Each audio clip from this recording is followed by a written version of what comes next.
અમારા ઘરમાં એકવાર ચોર આવ્યો હતો, પણ ચોર આવ્યો, ફરે છે, ગોલક ઉપાડી, બધું ઉપાડ્યું, પણ નીકળવાની હિંમત નથી થતી કે એની પાસે કંઈક શસ્ત્ર હોય તો.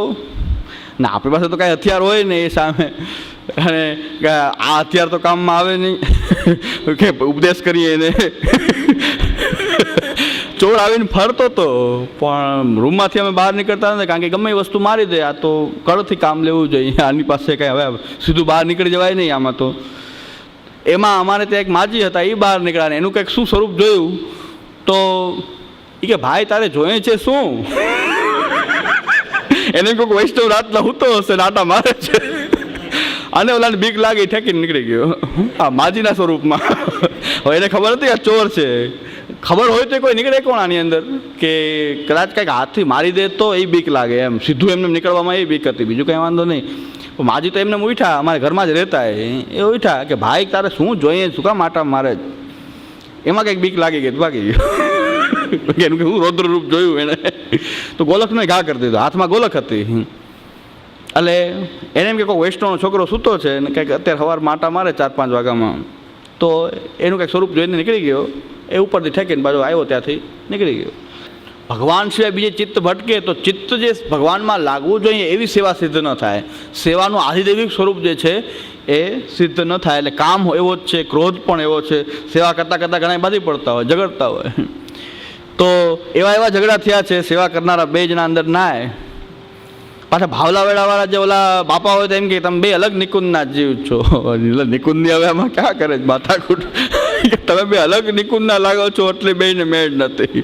એમાંય કંઈક ભાવ પ્રકટ કરે કે અલગ કુંજના છો બે, પણ અલગ કુંજના હોય તો પણ કંઈ બાધે તો નહીં કે અહીંયા કંઈ ચંદ્રાવલીજી લલિતાજીના યુથવાળા કે સામે સામે કંઈ બાંધતા નથી, એકબીજા યુથ કંઈ લીલા નથી કરતા, અહીંયા બધા સેવા જ કરે છે. ત્યાં ચંદ્રાવલીજીનું યુથ હોય તો કંઈ એ કુમારિકાઓના યુથ સાથે કંઈ લડતા નથી, કે ઠાકોરજીના યુથવાળા કાંઈ એમનાજીના યુથવાળા લડવા નથી જતા, કાંઈ અહીંયા એ લીલા નથી થતી. પણ બાપાઓ પાસે એમાંય ભાવના કરી દે કે તમે અલગ અલગ કુંજના છો એટલે નહીં ભળતું હોય, પણ સેવામાં ઝઘડતા હોય. સેવામાં એવા ઝઘડા થયા અમારા તો તેઓ કે વૈષ્ણવ દોડતો બિચારો એ ગુરુદેવ પાસે ગયો, મારી પાસે તો નહોતો ગયો, પણ એના ગુરુદેવ પાસે ગયો. પછી વળતા મારી મુલાકાત લીધી. તો એ ગુરુદેવ પાસે મેં કેમ આટલા અપરસમાં એકદમ દોડતા હાફડા ફાફડા ભાગ્યા, શું થયું હતું? અરે કે ઝઘડો તો આજે પરાકાષ્ઠાએ થઈ ગયો. એવો ઝઘડો થઈ ગયો કે મેં ઠાકોરજીને ભોગમાં પધરાવ્યા, અને મેં પધરાવ્યા તો અમારા ઘરના કે ઠાકોરજીને લઈ ગયા પાછા, જતા ઠાકોરજીને ભોગમાં પધરે હરોકતા ઠાકોરજી ખેંચી લીધું. કે બેને એવો ઝઘડો થયો કે આજ તો બહુ પરિશ્રમ થઈ ગયો ઠાકોરજી. મેં કેમ પરિશ્રમ થયો? કે રોજ ઝઘડો તો મારો ચાલુ જ હોય, એ તો કાયમીનું છે કે ઝઘડો તો કાયમી અમારો ચાલુ જ હોય, અને અપરસમાં નાહીએ એટલે બહોળો ઝઘડો થાય, વધી જાય, પાછું આવેશ વધી જાય. અપરસમાં નાતા જ કંઈક આવેશ એવો આવે એમ. તો ઝઘડતા તો હોઈએ, પણ આજ તો એ ગજબ કરી નાખી કે મેં ભોગમાં પધરાવ્યા, ઠાકોરજી અરોગતા હતા, ખેંચીને પાછા પધરાવી દીધા. તમે કહો એમ નહીં થાય, બોલો. ખીચ ઠાકોરજી પણ ઉતારી, ઠાકોરજી અરોગતા હશે ને, ઠાકોરજી આમ અરોગતા હશે તો વચ્ચેથી લઈને પધરાવી ગયા. એટલે મારે ગુરુદેવ પાસે જવું પડ્યું કે હવે તો હદ થઈ ગઈ છે, હવે શું કરવું? તો ગુરુદેવ નરમ મિજાજના ગુરુદેવ છે, શાંત સ્વભાવના. એમણે કીધું કે એ કેમ કરો, આવો પરિશ્રમ ઠાકોરજીને થાય એના બદલે એ કેમ કરો. એટલે બીજું કાંઈ આમાં નહીં, પિયા કહે સો કીજીએ આપણ પે બસ હોય. એ ગુરુદેવ બી કે આમાં હું શું કરું, હું આશીર્વાદ આપું?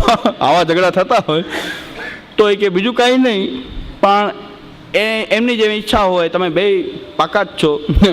એટલે હું ઉલ્લેખ ઓછો કરું છું, પણ છે બાકી આજ્ઞા છે. પણ કે આવું ઝઘડો થયો, હદ કરી નાખી ઝઘડાની, મર્યાદા બધી બહાર વહી ગયું કે ઠાકોરજીને ભોગમાંથી એમને પધરાવી દીધા. વાંધો મેં કે શું હતો? કે હું 45 મિનિટ ભોગ રાખું એને પસંદ નથી. આટલી બધી વાર ભોગ હોય એ એનું ઘરનાનું કહેવાનું એમ છે, એમના પત્નીનું, કે 45 મિનિટનો ભોગ આપણે ત્યાં જરૂર નથી, આપણે 20 મિનિટ રખાય. તો પછી આટલો બધો ભોગ રાખવાનો હોય. એટલે એ ખીજમાં મેં ભોગમાં પધરાવ્યા એવા ઠાકોરજીને ખેંચ્યા કે આજ તો ન જ રોકવા દઉં 45 મિનિટ. કે રોજ આ તો માનતા જ નથી, 45 મિનિટનો લઈને બેઠા છો. હું કહું છું 20 મિનિટ રાખો, માનતા નથી, માને નહીં.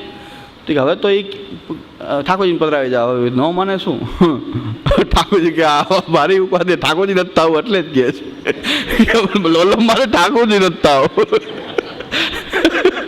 આ ક્રોધ પ્રવણ ચિત્ત થઈ ગયું, ક્રોધ આવી ગયો તો આમાં ભગવાનમાં ચિત્ત ન રહ્યું, ઝઘડામાં ચિત્ત લાગી ગયું, સેવાને બદલે ઝઘડામાં ચિત્ત લાગે. તો ક્રોધમાં આપણું ચિત્ત જે છે ભગવત સ્વરૂપનું મહાત્મ્ય પણ ખંડિત થઈ ગયું.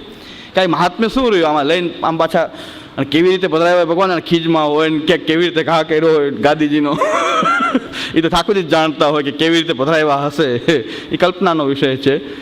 પણ આ પ્રકારની વાત છે કે આજ તો આવું થઈ ગયું, શું કરવું હવે આમાં.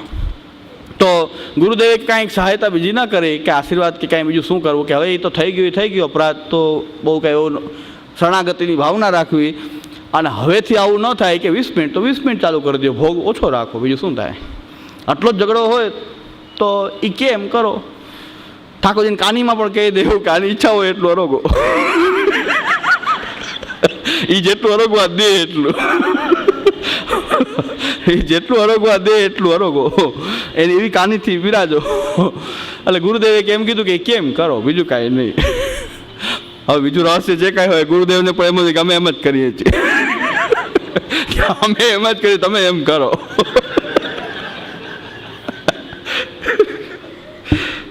એટલે આ બિચારા આપણા ફફડા હતા. ગુરુએ શાંતિથી જવાબ આપ્યો, બહુ શાંત સ્વભાવના, કે બીજું કાંઈ આનો રસ્તો નથી, પિયા કહે સો કીજીએ. આ ઊંધું છે પણ આ કલયુગ હોવાને કારણે, બાકી પિયા કહે સો કીજીએ, પતિ કેમ કરો. એટલે આ તો ઊંધું છે, પત્ની કહે એમ કરો. આવા ઝઘડા થતા હોય, ઠાકોરજીમાં ક્લેશ થાય, પરિશ્રમ થાય, એના કરતાં કંઈક સમાધાન કરી અને સાથે મળીને સેવા કરો. તો આ પ્રકારની વાત છે. સેવા આપણી એવી છે કે ચિત્ત અને વિત્ત, આપણી મમતા જ્યાં રહેલી છે, વિત્ત ઠાકોરજીમાં લાગે અને ખાલી વિત્ત લાગે નહીં, ચિત્ત પણ લાગે તો જ સેવા આપણી સિદ્ધ થાય. સેવાનું સ્વરૂપ જે ચેતસ તત્પ્રણમ જે છે એ ચિત્ત વિત્ત સાધ્ય છે. આપણી વિત્ત એટલે આપણા મમતાસ્પદ પદાર્થો એ ભગવાનની સેવામાં જોડાય અને આપણું ચિત્ત ભગવાનમાં લાગે તો સેવાનું સ્વરૂપ સિદ્ધ થાય, ચેતસ તત્પ્રણમ. એટલે તદભાવે અખિલમ વ્યર્થમ પુરુષાર્થ પરીક્ષયાત. પણ સેવા જો ન બની, ચિત્ત આપણું ભગવાનની સેવામાં ન લાગ્યું, તો આપણો જે પુરુષાર્થ જ ભગવત સેવા છે તો બધું જ આપણું ગયું. આપણો સર્વ પુરુષાર્થ જે છે એ નાશ પામ્યો. ભગવાનમાં ચિત્ત ન લાગ્યું અને તો આપણું સર્વ નાશ થઈ ગયો. આપણો જે સર્વ પુરુષાર્થ છે આપણો તો ગયો, કે જેમાં ચિત્તમાં લાગવું એ આપણો પરમ પુરુષાર્થ છે. સેવા આપણો પરમ પુરુષાર્થ છે. સ્વતઃ પુરુષાર્થત્વેન સેવા કૃતિ સ્વ સિદ્ધાંતો નતું અન્ય શેષત્વેન ઇતિ ભાવો જ્ઞાપ્યતે.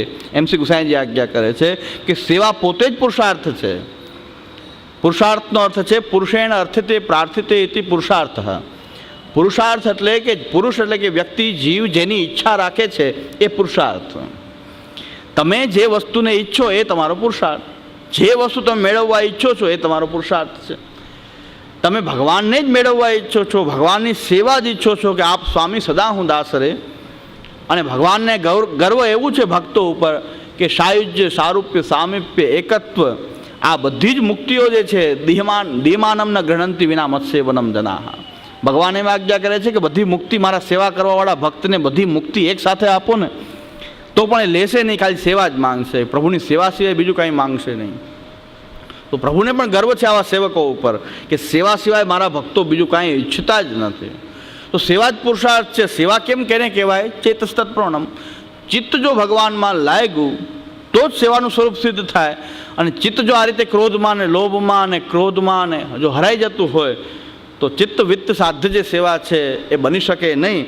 અને ભગવાનની સેવામાં ચિત્ત ન લાગ્યું તો આપણા સર્વ પુરુષાર્થ છે આપણા નાશ પામેલા. આ ચોર એવા છે, આ દુસંગ એવો છે, કામ ક્રોધ લોભ મોહ મદ મત્સર જે આપણી અંદર છે એના ઉપર અંકુશ રાખવો જરૂરી છે, બહુ જરૂરી છે. આની ઉપર અંકુશ રાખવો, આ ચોરો ઉપર. અને એ આપણી સેવામાં આવો પ્રતિબંધક કરીને આપણો સર્વ પુરુષાર્થનો નાશ કરી દે છે. અંદર બેઠેલા ચોર, ક્રોધ વગેરે જે કાંઈ છે એ કામ ક્રોધ લોભ મોહ મદ જે કાંઈ પણ અંદર બેઠા છે, ઈર્ષા દ્વેષ માત્સર્ય અધૈર્ય અવિવેક અધૈર્ય જે કાંઈ આ બધા ચોર છે અંદર બેઠેલા, કે એ આપણા પુરુષાર્થને સિદ્ધ થવા દેશે નહીં. અને ભગવાનની સેવામાં ચિત્ત આપણું જો પ્રવણ નહીં થાય, ચિત્ત એમાં નહીં લાગે, વિક્ષેપવાળું થશે તો આપણા સર્વ પુરુષાર્થો જે છે એ ક્ષીણ થઈ ગયા, પરીક્ષયાત. હવે આ ચોરને કેમ કાબૂમાં લેવા, એના ઉપાય. આ ચોર છે આપણે અંદર બેઠેલા, હવે એને કેમ કાબૂમાં લેવા, એની સાથે કેમ યુદ્ધ કરવું. ચોર સાથે હવે આપણે કંઈક, ચોર આપણા ઘરમાં ઘૂસે તો એની સામે કંઈક લડત તો કરવી જોઈએ ને. કોઈ ભગવદ ઈચ્છા ત્યાં તો બોલે નહીં કે ભગવદ ઈચ્છા, ચોર આવ્યો છે, ભગવદ ઈચ્છા આવ્યો તો લઈ જાય, ભલે ને લઈ જાય. એવા તો કોઈક વિરલ ભક્ત હોય કોઈ કે આવ્યો છે ચોર તો આવવા દો ને. આપણી જેમ વાર્તાઓ છે એમ ચૈતન્ય સંપ્રદાયના ગદાધરદાસજીની વાર્તા છે. ચૈતન્ય સંપ્રદાયના ગદાધરદાસજી, એના ઘરમાં ચોર આવ્યો અને આ એકલા ભક્ત હતા, એ સૂતા હતા. ચોરે બધી જ આખું ઘરની સંપત્તિ જે કાંઈ હતી બધી ભેગી કરીને એવડું મોટું પોટલું વાળ્યું કે એનાથી બિચારાથી ઉપડતું નહોતું. એ પોટલું જે છે એ ઉપડતું નહોતું ને આખું ઘર ખાલી કરી નાખ્યું. અને ચોરને પાછું કાંઈ દરવાજાથી નીકળાય નહીં, કોઈ એને ખોલી તો ન રાખે દરવાજો કે આવો ને જાઓ. તો એને તો પાછું ઠેકીને જવાનું, બારીમાંથી ઠેકવાનું, વંડીને ઠેકવાનું. આવડું મોટું પોટલું ઉપડે નહીં અને બિચારાથી જવાતું નહોતું. બારીમાંથી બિચારો ઠેકવા માંગતો હતો, બિચારો જઈ શકતો નહોતો. ગદાધરદાસજીની નીંદર ખુલી ગઈ. આનો પરિશ્રમ જોયો ઉપાડીને કે બિચારો પરિશ્રમ કરે છે. તો ભક્ત એવા કે એને દુઃખ જોવાનું નહીં ચોરનું, પાછળથી ટેકો આપ્યો. ચોરને કીધું હા પોટલું તો હલકું થઈ ગયું. અને ચોરને એમ કે હળવું થઈ ગયું પોટલું, કારણ કે એને બહારથી ટેકો આપતા હતા. ચોરને ખબર નહીં કે આ પોતે ટેકો આપે છે પાછળથી. એનું ચિત્ત તો આમાં જ હતું કે જલ્દી આ બધું પોટલું લઈને આ તો સારો લાગ મળી ગયો, સારી આજ ઘરાકી આજ સારી થઈ, એમ ધંધો સારો ચાલ્યો આજે. તો આવડું મોટું પોટલું વાડીને ગદાધરદાસજી પાછળ ઊભા છે અને એને એમ થઈ ગયું આટલું બધું હલકું કેમ થઈ ગયું. એટલે પાછળ નજર કરી તો ગદાધરદાસજી તો એને ટેકો આપે છે કે ભાઈ એટલો બિચારો હેરાન થાય, ખોટે ખોટો એટલો બધો હેરાન થાય તો ટેકો આપે છે. ભક્તનું આવું ચરિત્ર હોય છે, પુષ્ટિમાર્ગી નહીં પણ ચૈતન્ય સંપ્રદાયના. તો એ ચૈતન્ય સંપ્રદાયના ગદાધરદાસજી પછી ચોરનું આવા ભક્તનો સંગ થાય તો ચોરનું હૃદય પણ પીગળી ગયું, પગે પડી ગયો કે તમે આવા મહાપુરુષ કે બધું આખું ઘરમાં કાંઈ રહેવા દીધું નહીં અને તમે ટેકો આપતા હો તો એના પગે પડી ગયો અને શિષ્ય થઈ ગયો અને ભક્ત થઈ ગયો. ચોર પણ ભક્ત થઈ ગયો. ભક્તનો સંગ આવ્યો છે કે ચોરી કરવા આવ્યો તો પણ ભક્ત થઈ ગયો કે આના ધર્મ કેટલા ઊંચા, હવે આપ તો મહાપુરુષ છો, મને માર્ગ બતાવો. બીજો માર્ગ નહીં, હું ભગવાનનું નામ લઉં છું, તું લેવા મન, બીજું કાંઈ નહીં. પણ ગદાધરદાસજીનું એ ચરિત્રમાં એમના એવી રીતે વર્ણન કરે છે કે ક્યાંક એવું વર્ણન કરે છે, એવું સાંભળ્યું છે કે ગદાધરદાસજીને એમ થયું કે આ ભાર હું ઉપાડતો હતો કે આનાથી ઉપડતો નથી પણ હું આને ઉપાડીને ફરું છું. આ બધોય ભાર, આ ચોર તો કેટલો કૃપાળુ છે કે મારો બધોય ભાર હળવો કરી દે છે. નકર જન્મ જન્માંતર આમ જ લાગ્યો રહું હું તો. કેટલો કૃપાળુ છે કે મારું બધું એકારે ભાર હળવો કરી દે છે. આવું ભક્ત વિચારે છે. ભક્ત એમ વિચારતા હતા કે આ બધું પોટલું મારા ઉપર હતું, બિચારો આ ઉપાડે છે અને જો આ ન ઉપાડે ન લઈ જાય તો જન્મ જન્માંતર મારું ચિત્ત આમાંથી બહાર નીકળે નહીં. કેટલો કૃપા કરે છે આ ચોર. તો ભક્ત આવા હોય છે ને. આપણે હોય તો ભગવદ ઈચ્છા કહીએ તો એને પેલા બે આપણને કે રેવા ઊભો રહે, શાંતિ, ભગવદ ઈચ્છા. આ તો કાંઈક શસ્ત્ર લઈને કે કૂદી પડીએ, કાંઈક જે હાથમાં લાકડી બાકડી આવે એ લઈને એ પછી દયા વયા સર્વભૂત હિતે રહેતા બધું ભૂલી જઈએ અને મારવા માંડીએ. આવું કોઈ આવી જાય તો, કોઈ ચોર આપણે અહીંયા આવી જાય તો પછી બધું આપણે ક્ષમા ને બધું આવી જાય. તો એ પ્રકારથી ચોરની સામે પ્રતિકાર કરવા માટે કંઈક શસ્ત્ર જોઈએ, એમને સીધું કુદાય નહીં. ચોર આવ્યો, ચોર પાસે તો હથિયાર હોય, ક્યાંક તો કમસે કમ લાકડી તો જોઈએ. ચોર આવે તો કમસે કમ એ લાકડી તો જોઈએ. અમારા ઘરમાં એક વાર ચોર આવ્યો હતો, પણ ચોર આવ્યો, ફરે છે, ગોલક ઉપાડી, બધું ઉપાડ્યું, પણ નીકળવાની હિંમત નથી થતી કે એની પાસે કંઈક શસ્ત્ર હોય તો. ને આપણી પાસે તો કાંઈ હથિયાર હોય ને એ સામે, અને આ હથિયાર તો કામમાં આવે નહીં કે ઉપદેશ કરીએ એને. ચોર આવીને ફરતો હતો પણ રૂમમાંથી અમે બહાર નીકળતા નથી, કારણ કે ગમે એ વસ્તુ મારી દે. આ તો કળથી કામ લેવું જોઈએ, આની પાસે કંઈ હવે સીધું બહાર નીકળી જવાય નહીં આમાં તો. એમાં અમારે ત્યાં એક માજી હતા, એ બહાર નીકળ્યા ને એનું કંઈક શું સ્વરૂપ જોયું તો એ કે ભાઈ તારે જોઈએ છે શું? એને કોઈક વૈષ્ણવ રાતના હૂતો હશે, નાટા મારે છે અને ઓલાને બીક લાગી, ઠેકીને નીકળી ગયો આ માજીના સ્વરૂપમાં. હવે એને ખબર હતી આ ચોર છે. ખબર હોય તો કોઈ નીકળે કોણ આની અંદર કે કદાચ કંઈક હાથથી મારી દે તો એ બીક લાગે, એમ સીધું એમને નીકળવામાં એ બીક હતી, બીજું કંઈ વાંધો નહીં. માજી તો એમને ઉઠ્યા, અમારે ઘરમાં જ રહેતા એ ઉઠ્યા કે ભાઈ તારે શું જોઈએ, શું કામ આટા મારે? એમાં કંઈક બીક લાગી ગઈ, ભાગી ગયો. એનું કે હું રૌદ્ર રૂપ જોયું એને, તો ગોલકને ઘા કરી દીધો, હાથમાં ગોલક હતી. એટલે એને એમ કે કોઈ વૈષ્ણવનો છોકરો સૂતો છે ને કંઈક અત્યારે સવાર માટા મારે 4-5 વાગ્યામાં, તો એનું કંઈક સ્વરૂપ જોઈને નીકળી ગયો, એ ઉપરથી ઠેકીને બાજુ આવ્યો, ત્યાંથી નીકળી ગયો. તો આ પ્રકાર કે ચોરની સામે જવું હોય તો કાંઈક શસ્ત્ર તો જોઈએ, શસ્ત્ર વગર તો ચોર સામે સીધું પડાય નહીં. એટલે હરિરાયજી કહે છે કે આ ચોર જે અંદર બેઠા છે ને, કામ, ક્રોધ, લોભ, મોહ, એની સામે લડવા માટે શસ્ત્ર જોઈએ. તો એ શસ્ત્ર ક્યાં છે કે જેનાથી એનો પ્રતિકાર કરાય? આ ચોરની સામે, આ ચોર ઉપર અંકુશ મેળવવા માટે કંઈક શસ્ત્ર જોઈએ. તો એ શસ્ત્રનું વર્ણન કરે છે કે અતો વિવેક ધૈર્યાદિ શસ્ત્ર યુક્તિશ તથા પુનઃ આંતરાસ્તે નિરાકાર્યા બાહ્યાસ્તે તો યથાક્રમમ સેવા કારણ તદરોધ પરિત્યાગાદિ સાધને. હવે આ કામ, ક્રોધ, લોભ, મોહ જે અંદર બેઠા છે ચોર, એની સામે લડવું હોય તો કંઈક શસ્ત્ર વ્યવસ્થિત જોઈએ, બાકી એમને એની સામે પડાય નહીં. તો હવે એની સામેના શસ્ત્ર છે વિવેક ધૈર્યાદિ શસ્ત્ર યુક્ત. તમારે વિવેક ધૈર્ય નામના શસ્ત્રથી યુક્ત થવું જોઈએ. તમારે શસ્ત્ર સરંજામ તૈયાર રાખવા જોઈએ. વિવેક ધૈર્ય કે એની સામે વિવેકસ્તુ હરિ સર્વમ નિજેચ્છાત કરીષ્યતિ. તો પ્રાર્થિત એવા તતઃ કિમ સ્યાદ સ્વામીભિપ્રાય સંશયાત સર્વતત સર્વમ હિ સર્વ સામર્થ્યમેવ ચ અભિમાનસ સંતાજ્ય સ્વામી અધિનત્વ ભાવના વિશેષ ચેદ આજ્ઞાશાત અંતઃકરણ ગોચર તદા વિશેષગત્યાદિ ભાવ્યમ ભિન્નમ તુ દેકાત આપદગત્યાદિકારી સ્વધસ્યાજ સર્વથા અનાગ્રસ્ત સર્વત્ર ધર્માધર્માગ દર્શનમ વિવેકોયમ સમાખ્યા તો ધૈર્યંતુ વિનિરૂપ્યતે.